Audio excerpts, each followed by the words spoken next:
Pues continuaremos con el We will now continue with our program, and the next talk will be given by Dr. Scott Wieters again. He'll talk about advanced interpretation of the EKG. So go ahead, doctor. Thank you very much.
All right. Well, thank you for your patience, everyone. Again, I'm Scott Wieters. I'm excited to be here today to talk about some critical EKGs and share some advanced EKG interpretation on some cases that I've been fortunate to participate in the care of. Let's see here. I have no financial disclosures on any of the things we're going to be talking about today. You can reach out to me at my email, scottwieters@Baylor Scott and White Health, and also participate in the conversation via Twitter @eMedCoach. I also want to say thank you to my good friend over here, Dr. Chris Childs. Dr. Childs has helped out with a lot of these EKGs. We had some cases together, and we've taught on this subject before, and so I appreciate Chris's help. My objectives are fairly clear. I want to help you identify some subtle myocardial infarction signs using some advanced EKG interpretation skills. There are a significant amount of patients that will have acute occlusion myocardial infarctions that will not meet the typical STEMI criteria that we have. And I'm going to show you some advanced techniques to not miss those. I also want to talk about some mimics because there's a lot of tricks out there. EKGs can be very tricky. And so we want to make sure that if we don't recognize these as really what they are, there may be deadly consequences for our patients. I also want to have you apply some recent evidence in managing some dysrhythmias, and we're going to have some fun looking at some tough EKGs.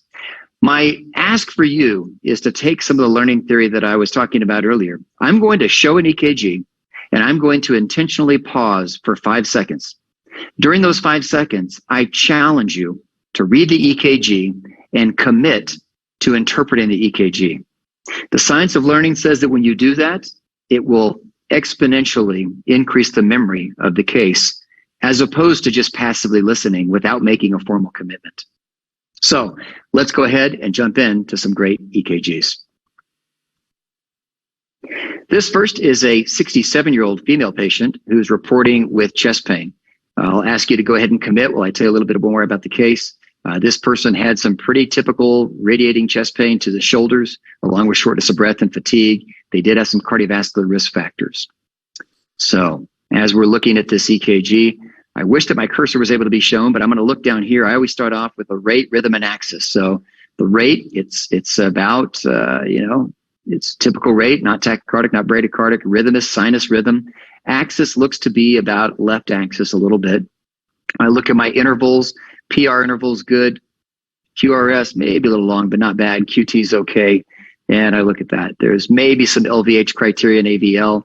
And then now I start to look at my ST segments. I think my eyes were first drawn towards the V2, V3, and V4 leads, along with the depression that we see in V5 and 6, along with some changes in 3 and AVF. This case really was concerning, but it didn't meet traditional STEMI criteria. So when we talked to our cardiovascular colleagues, they didn't feel like this person met STEMI criteria. This is maybe a concerning EKG. They agreed, but they needed more information. So here's what happened with this case. And I'm going to talk about a very important article. So Dr. Smith's one of the big icons in electrocardiography and reading for ischemia. And he's talking about the terminal QRS distortion, which is present in MI, but absent in repolarization. What does Dr. Smith mean by this? I'm going to go through a little bit of anatomy of the EKG here. So we're looking at the J point. That's the area where the QRS comes into the T wave. It's that J point. The S wave, obviously, most people are aware of the S wave. And then we also have what's called the J wave, and that's seen in early repolarization. That's that little bump in the EKG that often has that little fishhook we talk about for benign early repolarization, which is not bad. So, of course, this is an EKG of benign early repolarization. Well, in an MI, in a patient with a coronary ischemia, you must have an S wave in V2 and V3 in order for it to be benign early repolarization. This EKG does not have an S wave in V3. Therefore, this EKG is highly suspicious for a coronary occlusion.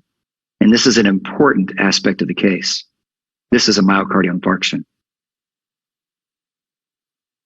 Back to our original case, if we look for a terminal S wave in V2 and V3, we see that V3 has an S wave, but S2 does not. Therefore, we need to be suspicious about this person having an acute coronary occlusion. And sure enough, that's exactly what this patient had. They had a myocardial infarction. So a take-home point, you must have a terminal S wave in V2 and V3 in benign early repolarization. If you do not, you're treading on thin ice because this person might likely have a coronary occlusion.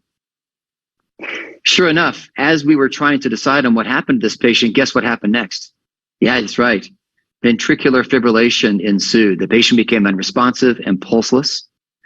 We continued to go on with this ventricular tachycardia, ventricular fibrillation, and managed this patient aggressively by performing compressions, giving epinephrine, managed the airway, and performed aggressive defibrillation. Fortunately, after defibrillation occurred, the patient regained sinus and regained perfusion, and this person was then taken to the cardiac catheterization lab.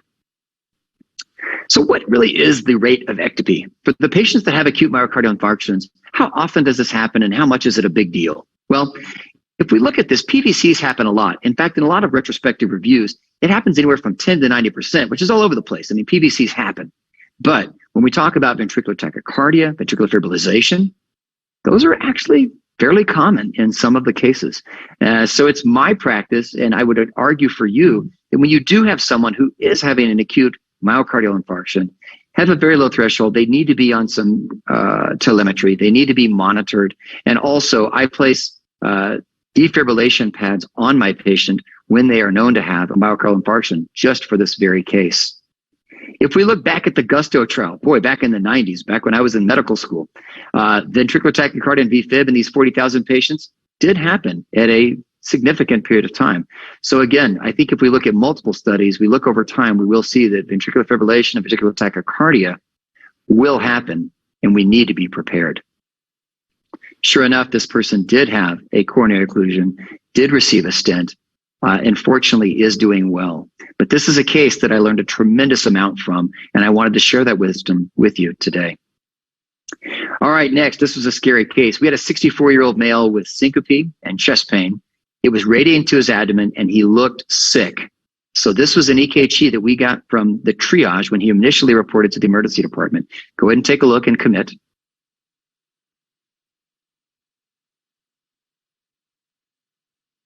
Okay, now that you've had a chance to commit, I'm going to go ahead and look through this. So rate rhythm axis. My rate is a little bit slow. We're kind of at around 60 here. A rhythm looks like it is a sinus bradycardia. I'm seeing a P before every QRS. My axis is a little bit towards the left. Okay, my intervals, I have a first degree AV block when I'm looking at my PR interval. I'm not seeing other problems there. I then look for LVH, which I do see across my precordial leads. And I also notice that I'm looking at my 1 and AVL, and I'm seeing ST depression, along with potentially some elevation in 3, but it's isolated. I'm not seeing contiguous leads. So we were nervous about this EKG and brought this person back because our nurse said they looked sick. As we're bringing the patient back, we got an old EKG, which I always encourage you to look at a past EKG to identify if there's any new changes. When we compared them, we saw a little bit of a change. And again, I'm not quite sure this is meeting a cath lag activation for an acute myocardial occlusion, but we're very concerned about this patient. By the time the patient got into the room, we repeated the EKG and started to evaluate the patient. So looking at this EKG, we're now seeing that we're having, again, more bradycardia. We're seeing an irregular rhythm. And if you look through here, we're starting to see a PQRS. If I'm looking at lead 2 now, and I start to go across, I see a PQRS, but then I miss a QRS. And if I look at the QRS over here in lead 2, that's in the middle of the screen towards the right, I can see that there's a P wave hidden in that T wave. So we're dropping a P wave. This is a heart block is starting to happen, along with worsening ischemic symptoms. Now, I had one of my best residents on this case that day. The resident saved this patient's life, and I owe all that to this resident. The resident did a great physical exam. The person was hypotensive, bradycardic. They looked ill-appearing. But when the resident did their exam, they noticed that this person did not have a left femoral pulse. It was absent. This person also, on a neurologic exam, had left leg weakness. And so the resident looked at the patient, looked at the clinical scenario, and said, Dr. Wieters, I'm very concerned this patient is having an aortic dissection into the root of his aorta. So instead of activating the cath lab, we got an acute CT of the chest. And as you can see on this image, the patient, sure enough, had an aortic dissection. You can see the intimal flap with the contrast differentiating the true versus false lumen. This unfortunately did go into the root of the aorta, which was providing ischemia for the right coronary artery and onto the posterior aspect of the heart. Again, this person was bradycardic. They were hypotensive, so they didn't require invasive management of their blood pressure, but we did obtain a quick arterial line, central access. And instead of sending this person to the cath lab, we consulted with our CT surgery team. This person was taken back to the surgical suite within about 30 minutes of arriving at our hospital, which was an amazing feat and a real win for the whole team that day. This patient did have a very aggressive open heart replacement of his aortic valve along with an aortic reconstruction, and actually recovered fairly well to live through this case. All right, boy, that case scared me. The next one here is a 63-year-old patient who recently started amitriptyline. And this person kept having repeated syncope and they kept falling over. So they came to our emergency department, and let's take a look at their EKG. I'm going to pause and allow you to read this EKG.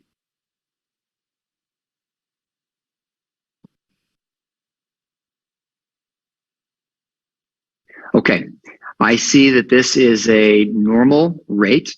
I see that it's sinus with a P before every QRS. My axis is normal, and I don't see LVH. My intervals look okay, but when I look at my QRS interval, I see it's slurred and it's meeting in with the T wave. And this, I love this EKG because this was read out. Look at the top of this sheet. The computer read this as an acute MI. And so the nurses were activating the cath lab. The intern wanted to activate the cath lab. And I said, whoa, whoa, whoa, whoa, whoa, let's hold on. Let's take a break. Let's take a look at this patient. Let's look at the history. Let's look at the physical. The chest pain wasn't quite typical. It was very mild. And this person's primary complaint was syncope, and they noted palpitations beforehand. And so we said, wait a second, let's look at this. This was actually an EKG of Brugada syndrome. That's right, the shark fin appearance. So be careful. There are mimics of ST elevation that are not coronary occlusions. And it's interesting that this person recognized Brugada at the age of 63. They had just started amitriptyline. And if you remember that Brugada syndrome is a congenital sodium channel blockade that had never been apparent in this patient's life. But when they started taking a sodium channel blocking agent like amitriptyline, the injury pattern of this channelopathy was made more apparent. And so this person was admitted to the hospital. They were studied, and an ICD was placed. They were taken off their amitriptyline. And again, great, great save by the team on this day. All right, the next case is a 75-year-old female with Wadeo and a history of dementia. What is Wadeo, you ask? Well, in English, this is weak and dizzy all over. So unfortunately, when we have women that are old, sometimes we'll ask them if they feel weak. They say yes. Say, do you feel dizzy? They say yes. You say, where do you feel weak? They say all over. And it's hard to really get a history from some of our patients. So this person had dementia. They had some other risk factors. And so we got an EKG. And I looked at the EKG, and the resident brought the case back and said, well, I think this person is in atrial flutter. I want to start administering labetalol. I want to rate control this patient, and I want to bring them in for atrial flutter. And they were spacing these out, looking at a variable conduction. And, the intern had a good point here. So I went back and examined the patient, and I looked at the patient, and they did have dementia. In fact, they had Parkinson's dementia. And I was watching the monitor, and the patient was rolling her hands a little bit and shaking at the hertz of about 300. And so we went and we asked for a repeat EKG, and I put my hand on the patient's shoulder. I held her hand, and she became still. After we repeated the patient's EKG, the dysrhythmia stopped. This patient is actually in sinus rhythm. They were experiencing a Parkinson's effect on their EKG. And so again, there are big sharks in the water when we talk about dysrhythmias, when we talk about acute myocardial infarctions. And so I want to warn you about some of these red flags that can pop up so we don't misdiagnose our patients. This has happened in my hospital. I'm sure it's happened in your hospital. And we want to learn together so that this doesn't happen further in our hospitals. Oh, this is a fun case. I remember this guy well. He said it was the day before Valentine's, and he came in with dizziness and palpitations. He was nervous that he wasn't going to be able to get his wife a Valentine's gift. And he said, I think it's just anxiety. I'm just a little bit nervous. And so we went ahead and got an EKG on this fella. So take a look. I'll pause and let you commit to reading this EKG, and we'll see what we've got here.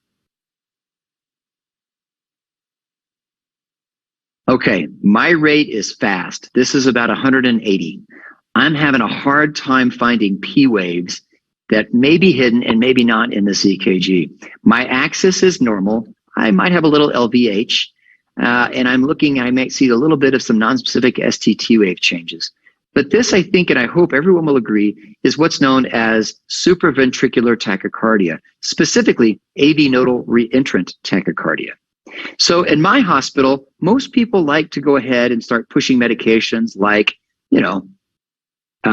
adenosine. Some like to give calcium channel blockers. Some people like to give beta blockers, amiodarone maybe.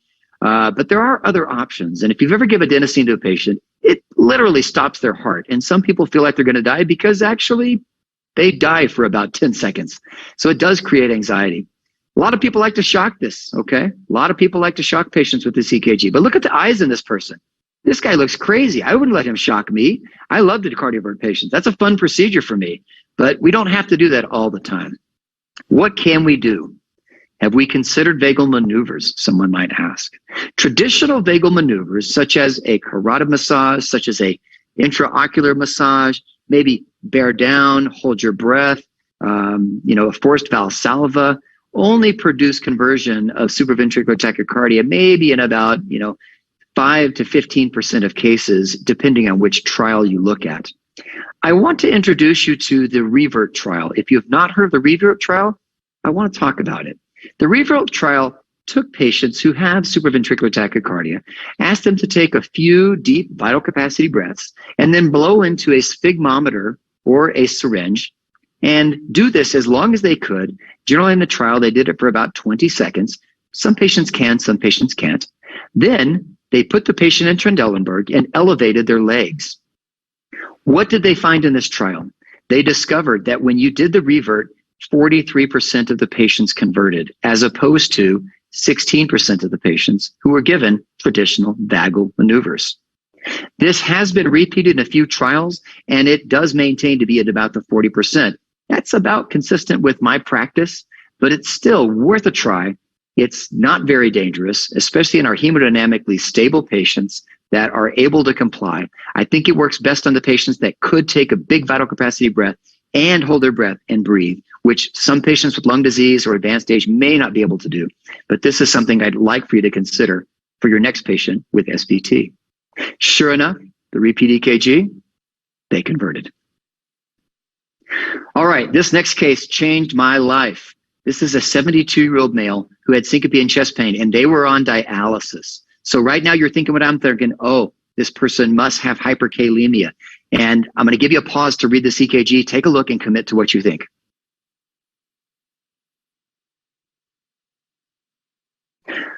Okay, Let's walk through this. Again, rate rhythm axis. I think this is sinus. This is not tachycardic, not bradycardic. The axis is left axis. I see some LVH and AVL. I then look at my intervals. There's no abnormalities in my intervals. My ST segments look pretty good across. Although when I look at my V2, V3, V4, I see these big T waves. And I'm thinking right now, this is a patient who's on dialysis with kidney failure. They probably have a potassium of 8. We must lower their potassium quickly.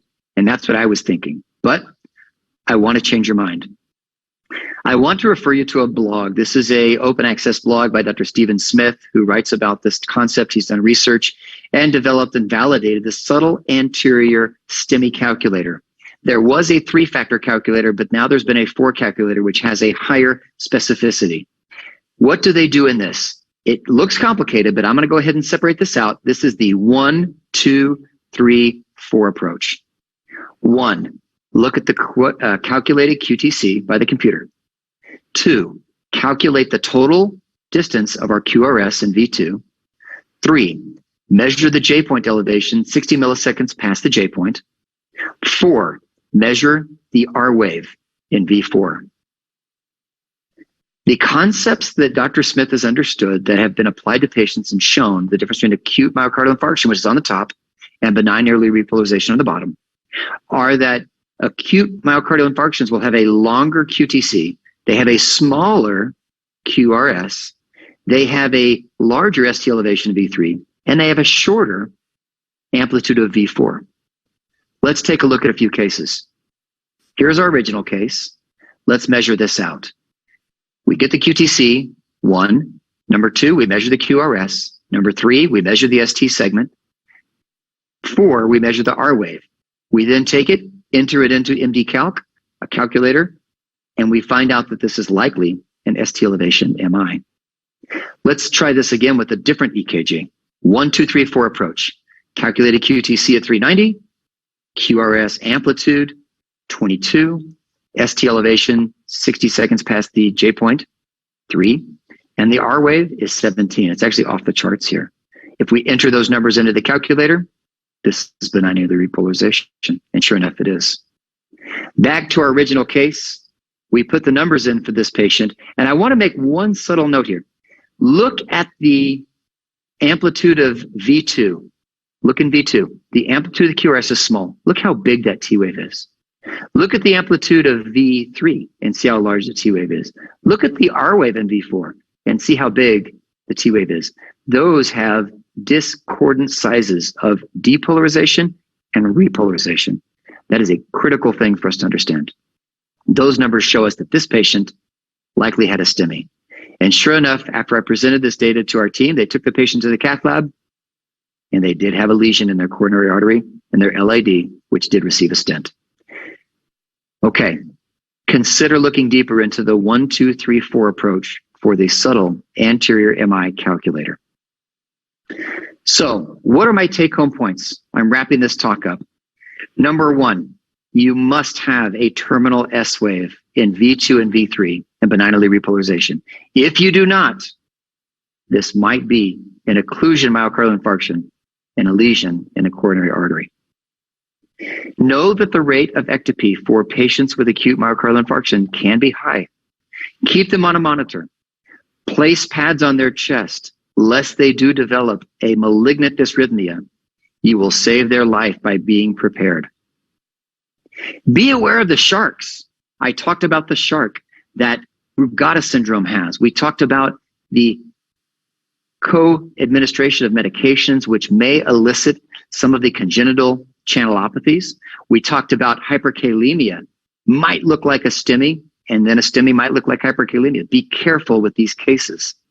Be careful with your dysrhythmias when someone might have Parkinson's. Do a good physical exam. You might miss the aortic dissection. So these are things, these are pearls that we need to maintain and keep so that our patients are kept safe. Consider doing the REVERT trial when you have patients with AV nodal reentrant tachycardia and SVT. Before you give medicines, this might be something to consider. When you do have a patient that you might think has an anterior myocardial infarction and you're just not sure, consider using the 1, 2, 3, 4 approach for using the calculator to determine a anterior myocardial infarction. The last case I want to share, because I think it's timely. I took care recently of a 61-year-old female who had chest pain radiating to her back. Her family member had just died of COVID, and she was weeping, mourning, and in deep guilt. An EKG upon her revealed Wellens waves, which are highly ischemic. This person was admitted for serial troponins, which did elevate. This person did receive a cardiac cath, which surprisingly was normal. Upon echocardiogram, the patient demonstrated ballooning of her apic of her left ventricle in a form looking like an octopus trap, which is Takasubos. Folks, it's been a hell of a year. COVID has been difficult. I was sharing with some of my colleagues the stress that we're seeing in our teams and our students and our colleagues. And we're seeing these kind of cases more frequently. So I hope that the time we spend together, even though it was virtually, the wisdom that we've shared, the encouragement that we've given, both in our teams and here personally and virtually, will help us do better as we navigate and walk forward. So thank you so much for allowing me to share these critical EKGs with you. I hope that they serve you well, and have a beautiful afternoon. Buenas tardes.